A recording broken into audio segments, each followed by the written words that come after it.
Hello, tonight we are sorting the men from the boys. Welcome to the Tainted Tavern. Welcome to the Tainted Tavern. Come sit inside with me. Okay, now for tonight's tobacco review, I've been banished out of the tavern into the bothy of broken dreams, and for good reason, as you'll find out in a moment, because I am going to be smoking what is perhaps one of the strongest tobaccos known to man. And it's also a tobacco that I've had for maybe 15-16 years in my cellar, and that's Samuel Gawith Black XX, full Virginia, a rope, a twist type tobacco. I'll tell you a little bit about it in a moment, and to accompany this I'm going to be having a stout. I've been working out in the garden all day, and I just asked my wife to pass this from the fridge, and I dropped it, so it's got a bit of dent there, but it's a nitro pour, so I don't think it's going to spurt out of the can when I open it. So let's test that theory. It was a little bit more fierce than usual, but as it's a nitro pour, this will be fine. So this is a Brewdog Stout.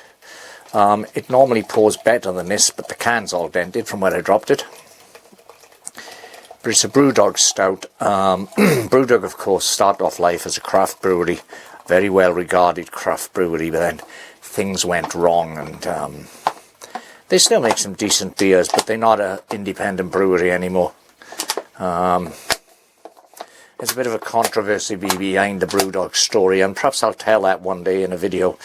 But I've managed to get all of the stout out of the can, so we just put the can there, explore it later, and it's doing what it's supposed to do with a nitro pour, in that there's an optical illusion there. It looks like the bubbles are running down the glass, so we just let that settle, and we'll talk about the tobacco we're about to smoke.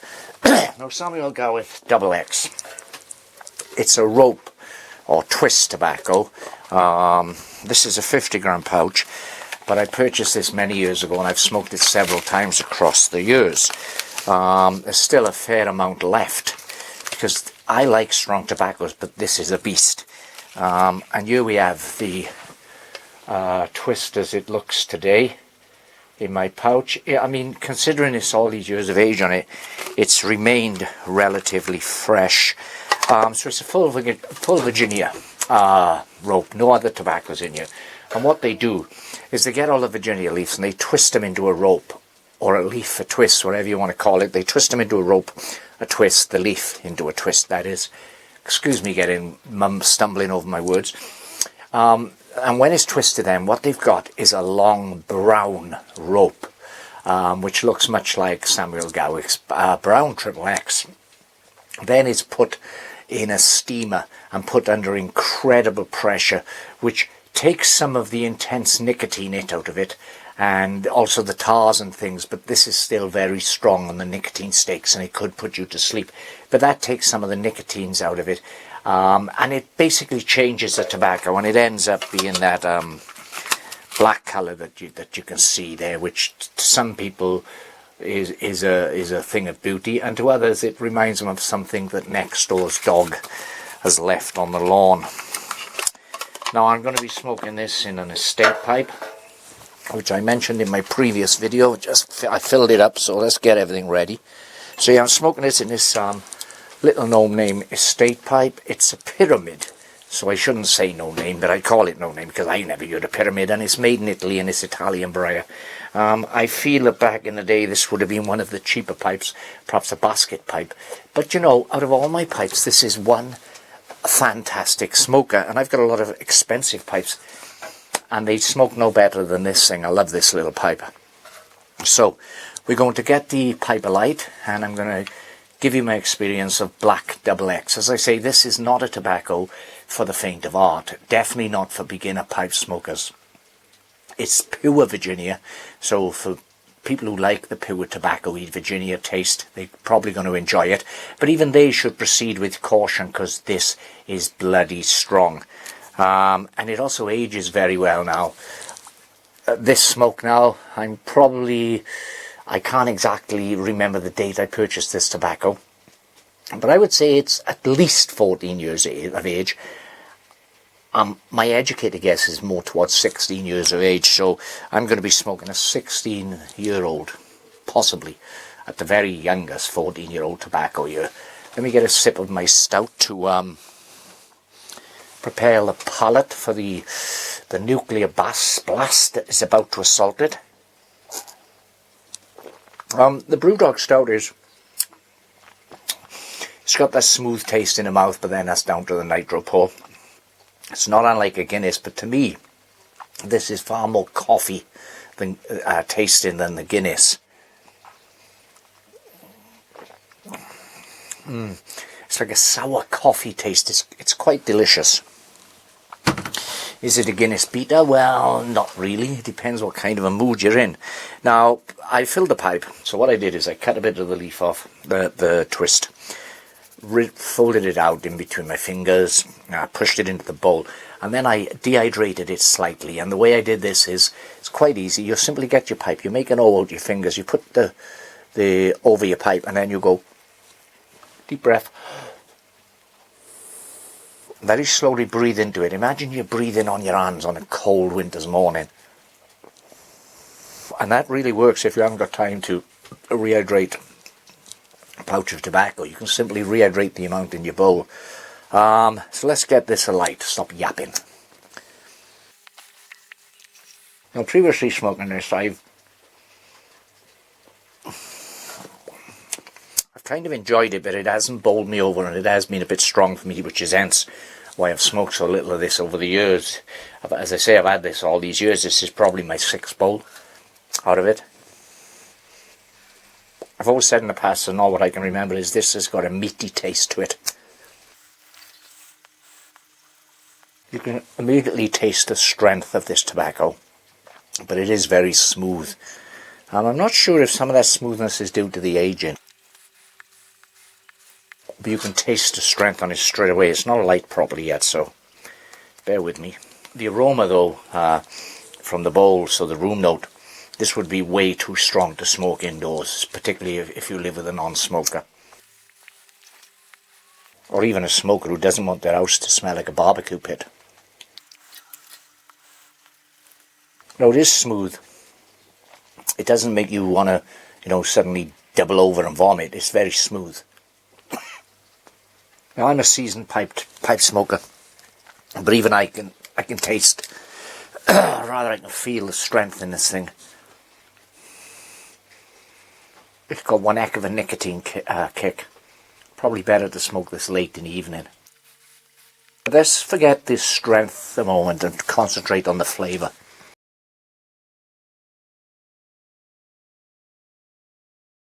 Than the previous times I smoked it, I've probably the aging now is it the sweet spot. I've always described it as meaty in the past. Let's have a look. Very creamy. It's like a good strong cigar. It's the aroma that I'm smoking a thing, and I can still detect that room note.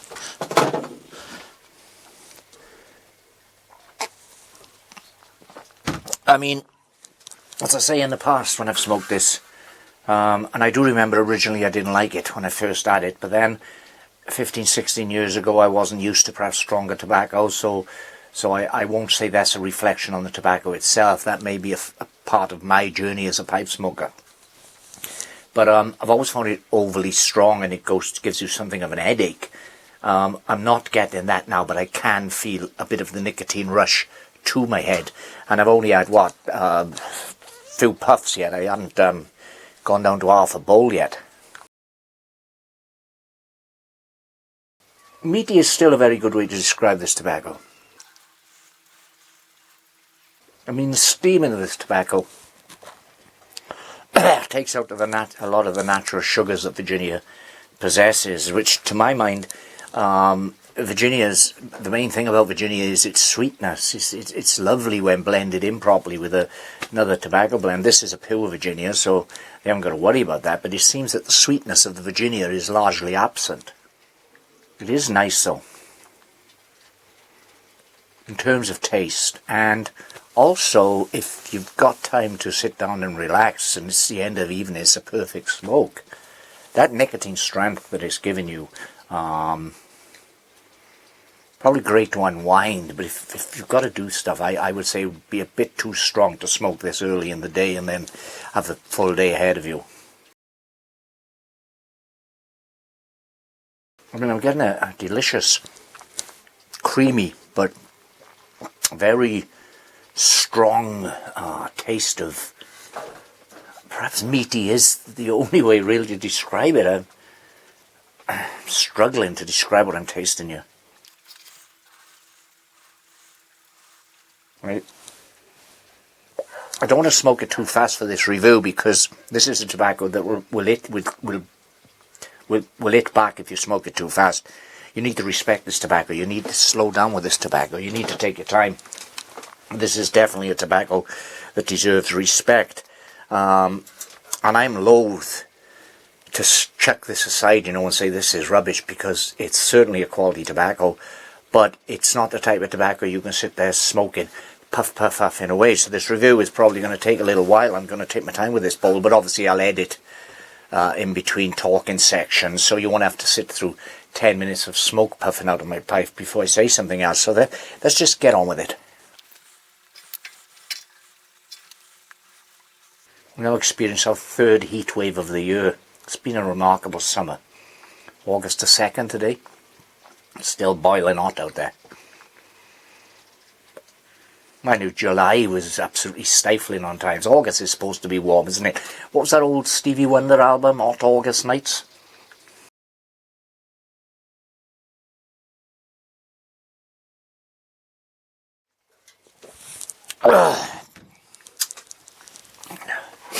Oh, it makes your eyes water. This is definitely a tobacco to be savoured and enjoyed and sipped.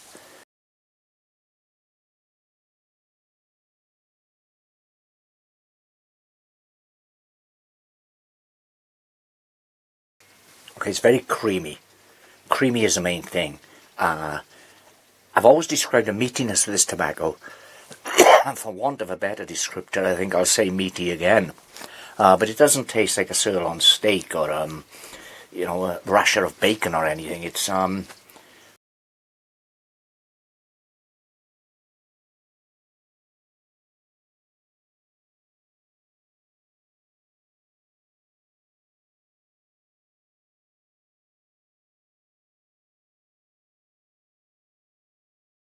one thing I can say about this is, given its incredible strength, it doesn't bite. It doesn't bite at all, but you can feel that head rush when you're smoking it. It's very strong in nicotine. You've been warned. This is towards the upper end of nicotine content. This is strong tobacco. And the brown twist is supposed to be stronger still, because, as I mentioned at the end of this video, the way they prepare this stuff, they twist all the tobacco leaf, the Pure Virginia leaf, into a rope, then they steam it. So the brown rope hasn't been steamed at all. It's just that it's even stronger. I'm going to have to man up and try some of that.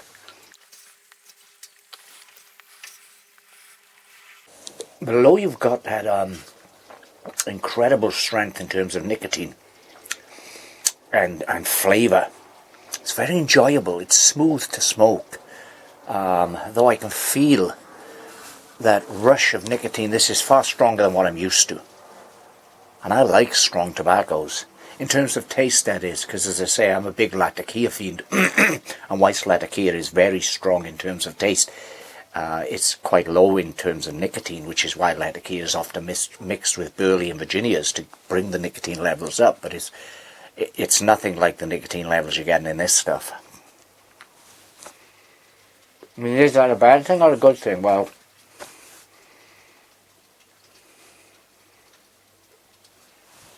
this is certainly a blend to unwind with. But it's a blend that deserves respect. I'm a seasoned pipe smoker, and I suspect from the taste and the sensation I'm getting from this that if I puffed away on this like crazy, it would knock me out. This would have been a tobacco that would have been smoked back in the day, before pipe smokers' palates became Came used to things like aromatics and English type blends, which take the positives from certain types of leaf, burleys, Virginias, mixing them together, and the Cavendish process, which sweetens things. Before that, when people were just smoking pure unadulterated tobacco, this would have been the experience that they would have had.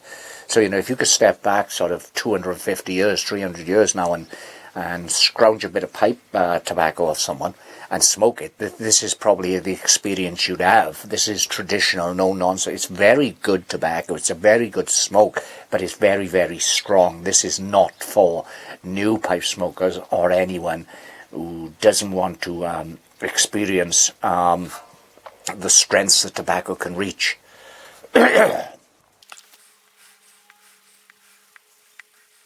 I'm down to half a bowl now, and it's getting a lot more creamier. Very thick, this creamy taste in your mouth, which is basically down to the texture of the smoke. It's very thick.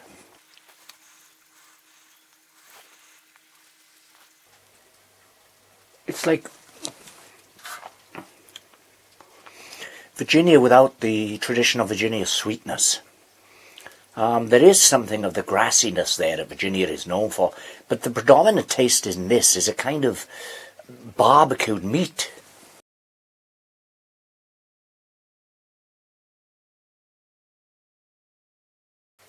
It pairs wonderfully with the stout, though, with the beer. Cheers.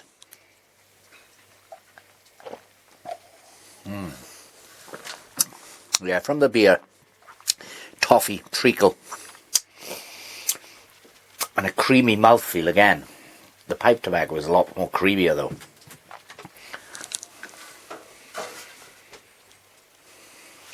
Anyway, what do you think of the bothy? It's just a little garden shed that I've romantically called the bothy of broken dreams. I've got a little heater over there. Although, whoops, the ladder's falling. I don't need it this time of year, but this is ready for the winter when I'll have to come out here to do my pipe tobacco reviews, because the wife will be sat in home in the tavern watching her television programs, binge watching whatever she's found on Netflix. That's all she seems to do these days is binge watch series. I watch a few with her, but I'm not a big television watcher. My television tastes tend to lean more towards nostalgia. My two favourite channels on Freeview, or FreeSat we use a satellite dish, are Talking Pictures and Rewind. Talking Pictures is broadcast from a chap's garden shed, and he's got a lot of viewers. I think he gets ratings of like 5 million, so he gets a lot of adverts, and he shows old stuff, said cars, old black and white movies, my type of thing. And speaking of retro viewing, I've got a few videos coming up about TV programs that I loved during the 70s growing up. I want to talk about those a bit. Starsky and Hutch, the Dukes of Hazzard. Even Dallas, I suppose. Because back when I was a kid, and that was the thing I wanted to ask viewers of this channel, because I've got a lot of American viewers. Back in the day, in the mid-70s, say, up to probably the early 80s, we only had 3 TV channels. ITV, BBC and BBC Two. Now there were variations on both BBC and ITV, but it was a network basically.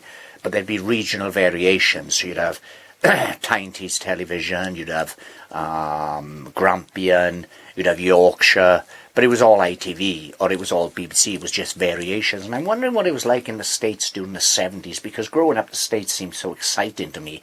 And I was always under the impression they had hundreds of TV channels even back then. But thinking of it now, they couldn't really have, because the only way we ended up with scores and scores of TV channels was when satellite TV became popular. And satellite TV wasn't about in the mid-70s, though I think America did have cable. So I'm just wondering, any American viewers who were around my age, late 50s into early 60s, hashtag still sexy at 60, how many TV channels did you have over in the States, without cable, of course?